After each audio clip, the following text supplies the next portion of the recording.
देखो ममता, मैंने तुमसे पहले ही बोला था कि मुझे बेटी नहीं चाहिए, मुझे बेटा चाहिए। फिर तुमने इस मनहूस लड़की को क्यों पैदा किया? आप ऐसा क्यों कह रहे हैं जी? ये तो भगवान का दिया तोहफा है। बेटी हो या बेटा, क्या फर्क पड़ता है? मैंने क्या कहा तुझे समझ में नहीं आता? मुझे सिर्फ बेटा चाहिए, बेटा। अगर भगवान ने चाहा तो अगली बार हमें बेटा ही होगा। अरे कुछ भी हो, पर मैं इस मनहूस लड़की को अपनी बेटी नहीं मानूंगा। बिरजू की बात सुन ममता दुखी हो जाती है। सुनो, मैं जंगल जा रहा हूँ लकड़ियाँ काटने, तुम रस्सियाँ लेकर जल्दी जंगल पहुँच जाना। और अगर तूने इस मनहूस लड़की के चक्कर में जरा सी भी देर करी ना, तो तेरी खैर नहीं, मैं तेरी चमड़ी उतार दूंगा, समझी? इतना कहकर बिरजू अपनी कुल्हाड़ी उठाता है और लकड़ी काटने जंगल की ओर निकल पड़ता है। कौन सा पेड़ काटूं? हाँ, ये पेड़ सूखा है, इसी को काट लेता हूँ, इससे मुझे बहुत सारी सूखी लकड़ियाँ मिल जाएंगी। बिरजू की पत्नी एक हाथ से अपनी बच्ची को उठाती है और दूसरे से रस्सी और जंगल की ओर निकल पड़ती है।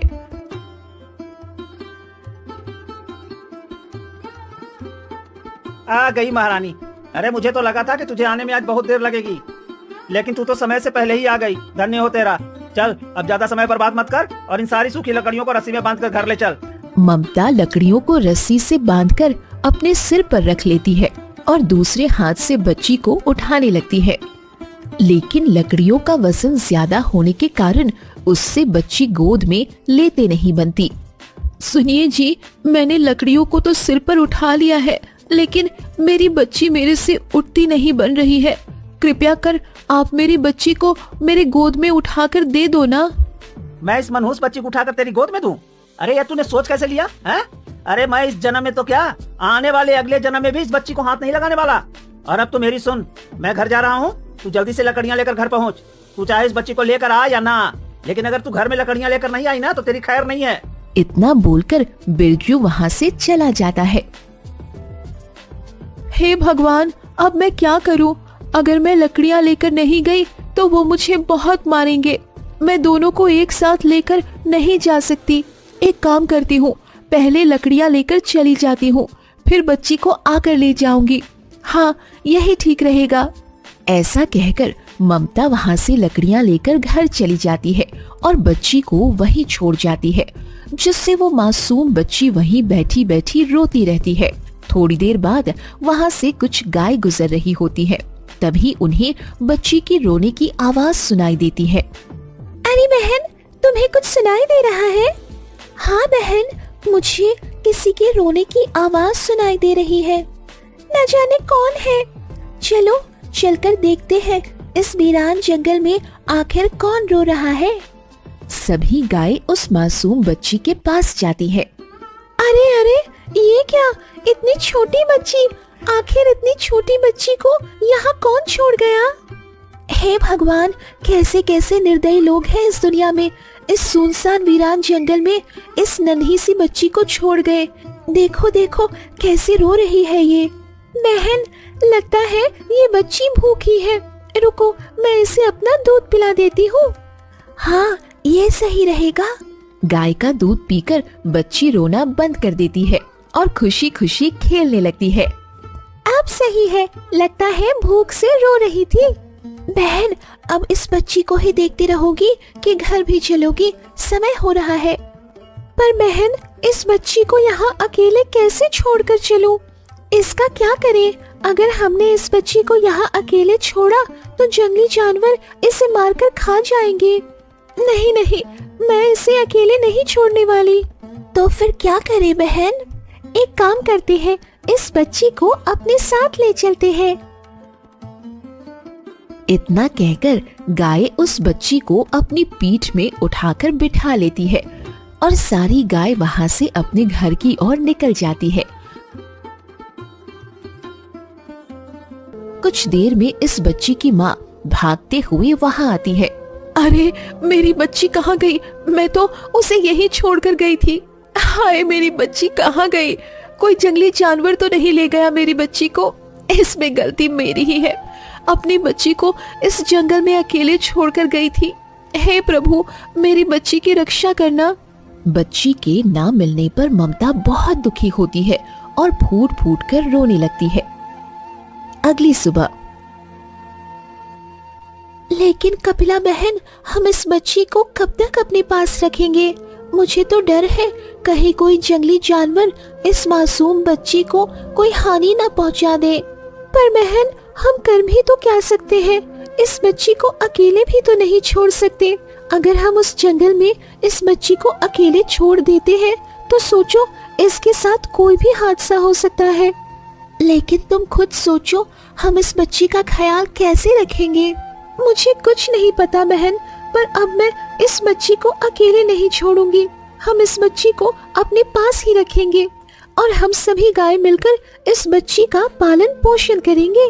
उस दिन से वो सभी गाय मिलकर उस बच्ची का अच्छे से ख्याल रखने लगती है।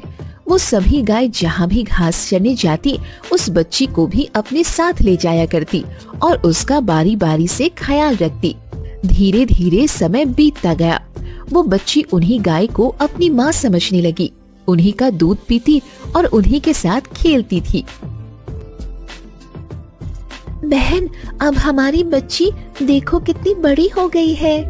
हाँ हाँ सावली बहन, तुम सही कह रही हो, हमारी बच्ची अब बड़ी हो रही है। तो क्यों ना अब हम अपनी बच्ची को घर पर ही छोड़कर जाया करें। वैसे भी जंगल में बहुत खतरनाक जानवर हो गए हैं। हमारी बच्ची घर पर ही सुरक्षित रहेगी। तुम सही कह रही हो बहन, हमारी बच्ची अब बड़ी हो चुकी है। इसे अब जंगल में ले जाना सही नहीं है। बेटी, तुम अब इस घर में ही रहो। हम तुम्हारे लिए जंगल से मीठे मीठे और स्वादिष्ट फल ले आया करेंगे। तुम इस घर में बिल्कुल सुरक्षित हो। ठीक है माँ, जैसा आप ठीक समझे, मैं घर पर ही रहूंगी। बेटी, जब हम सभी गाय घास चरने जंगल की ओर चले जाते, तब तुम अंदर से कुंडी लगा लेना और जब तक हम यहाँ ना आए तुम इस घर से बाहर मत निकलना, ठीक है? ठीक है माँ, जब तक आप सभी नहीं आ जाती मैं इस घर से बिल्कुल भी बाहर नहीं निकलूंगी। ठीक है बेटी, फिर हम सभी चलते हैं। तुम अपना ख्याल रखना और हाँ, कुंडी बाहर से लगा लेना।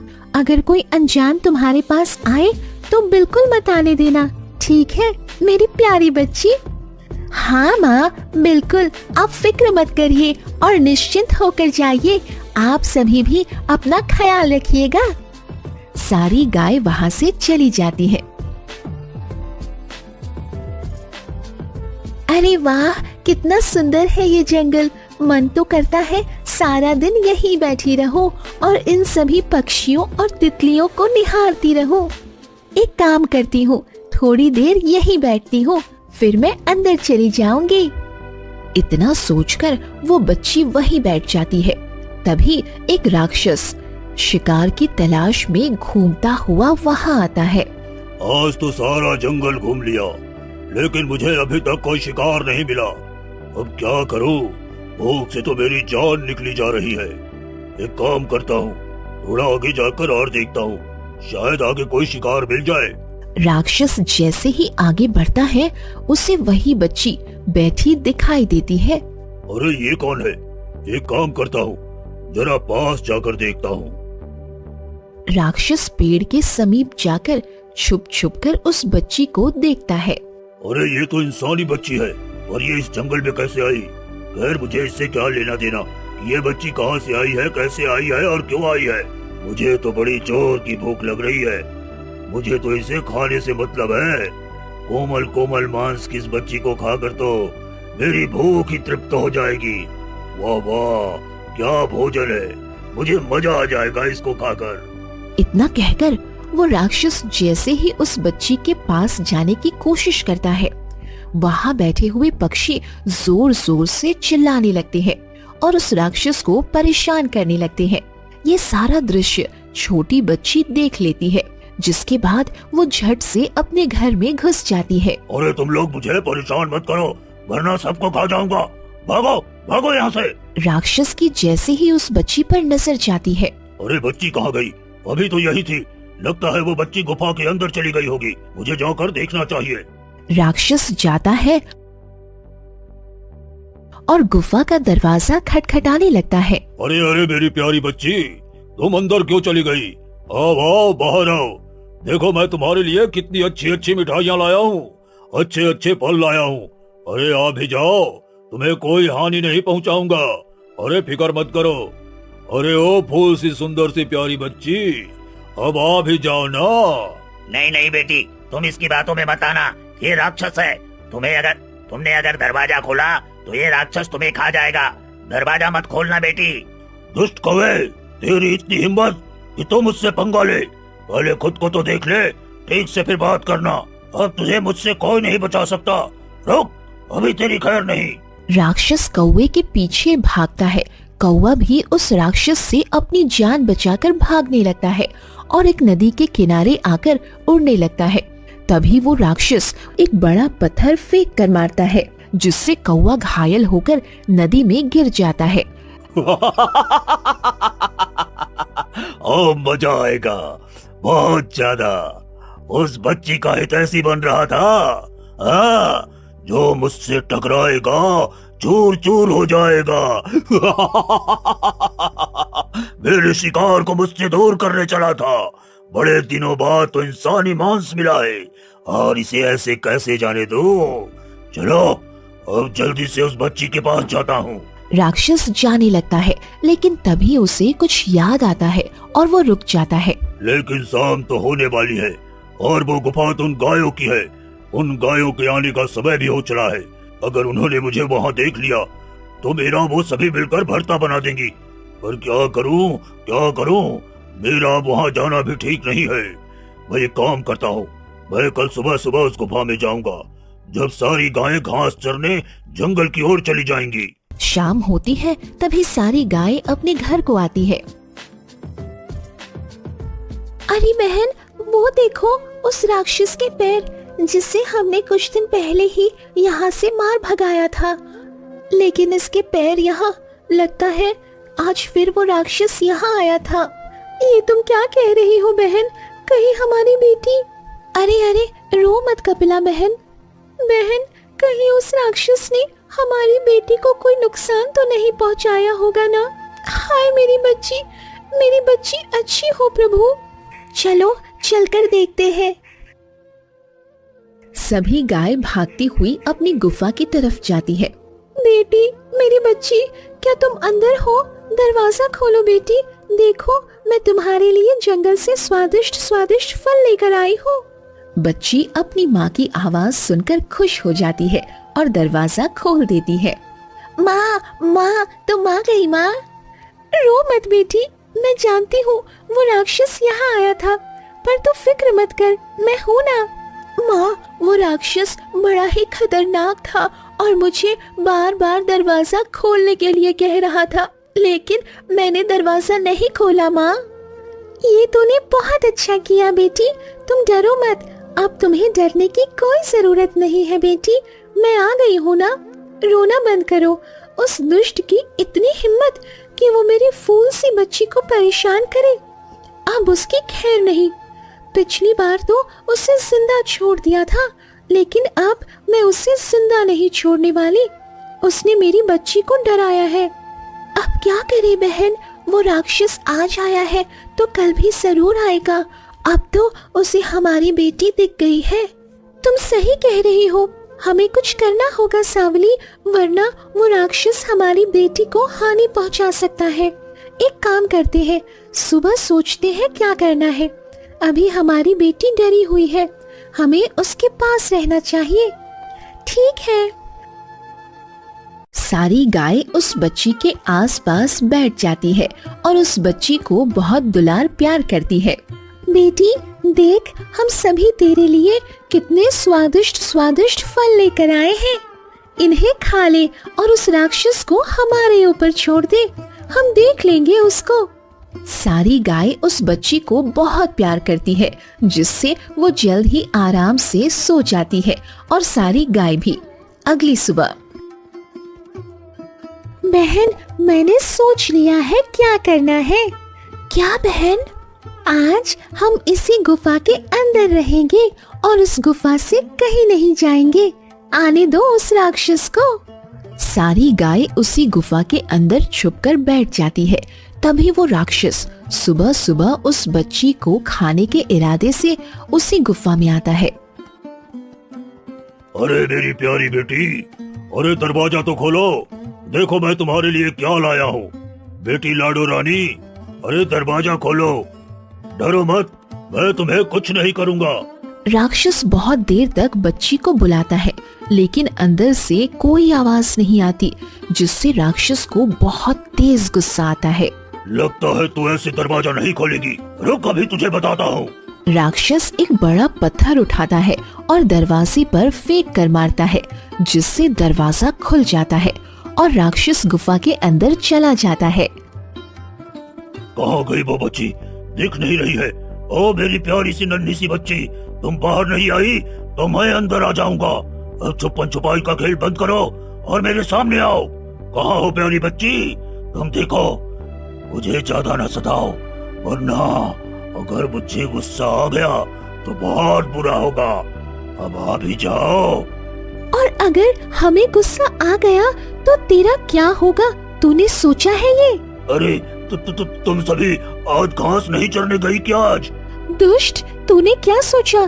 तू यहाँ हमारी बेटी को अकेला पाकर उसके पास आएगा और हम सभी देखते रहेंगे। मुझे पता था तू जरूर आ जाएगा, इसीलिए हम सभी इस गुफा के अंदर ही छुपी बैठी थी। अब तू सोच तेरा क्या होगा। नहीं नहीं, मुझे माफ कर दो, मैं गलती से यहाँ आ गया था, अब मैं दोबारा यहाँ नहीं आऊँगा।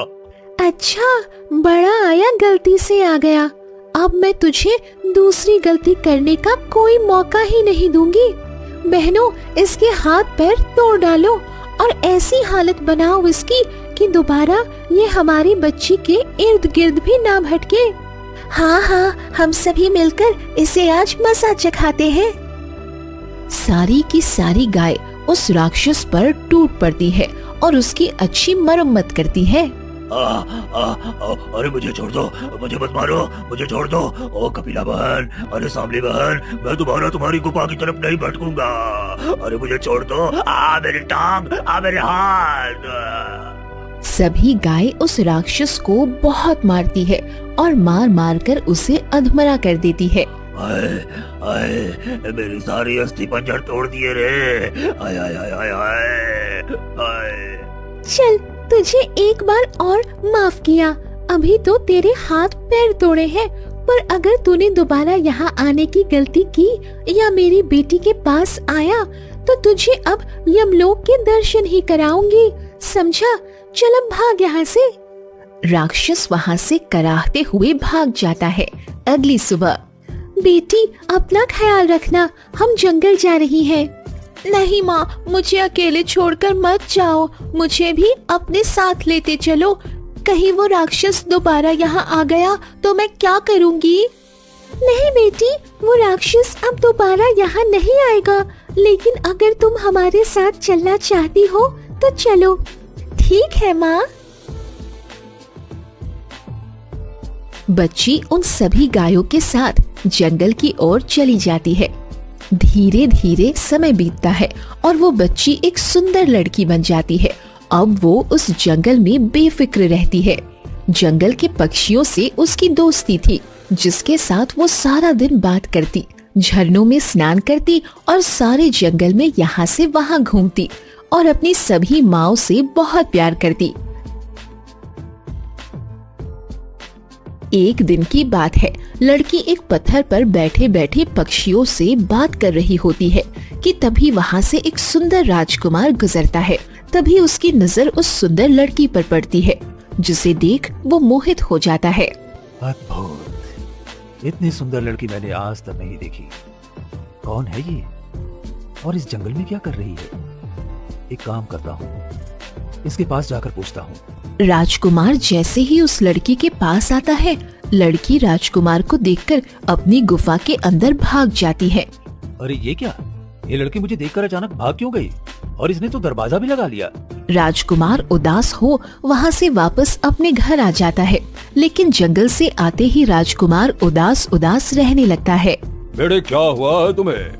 मैं देख रहा हूँ जब से तो जंगल से आए हो बहुत उदास उदास से हो। कोई बात अगर तुम्हें परेशान कर रही है तो मुझे बताओ, मैं जरूर उसका निवारण करूंगा। राजकुमार सारी बातें अपने पिता को बताता है। पिताजी, मैं उस लड़की से प्रेम करने लगा हूँ। अगर मुझे वो नहीं मिली तो मैं अपने प्राण त्याग दूंगा। नहीं नहीं पुत्र, ऐसा मत कहो। मैं आज ही सैनिकों को उस जंगल में भेजता हूँ। तुम उदास न हो, तुम जिससे कहोगे तुम्हारी शादी मैं उसी से करवाऊंगा। क्या सच में पिताजी? हाँ पुत्र। सैनिकों, जाओ उस जंगल में जहाँ पर भी वो लड़की है, उसे खोज कर हमारे महल में ले आओ। पुत्र डरो मत, तुम मुझे अपने माता पिता की तरह ही समझो। राजा उस लड़की से बहुत सारे सवाल पूछते हैं, लेकिन लड़की डर के मारे कुछ नहीं बोलती। अरे महाराज, आप भी इन सवालों की बौछार किए पड़े हैं। बेटी आओ, तुम मेरे साथ आओ। रानी दिल की बहुत अच्छी थी। वो उस लड़की से अच्छी और प्यार से बातें करती, उसे बहुत प्यार करती, जिससे वो लड़की उस परिवार में अच्छे से घुल मिल गई थी। कुछ दिन बाद, बेटी अब तो तुम हमें भली भांति जानने लगी हो। क्या तुम अब मेरे पुत्र से विवाह करने को तैयार हो? महारानी जी, आपको जो उचित लगे आप वो करिए। मुझे आपकी हर बात मंजूर है। आप जैसा कहेंगी मैं वैसा ही करूंगी।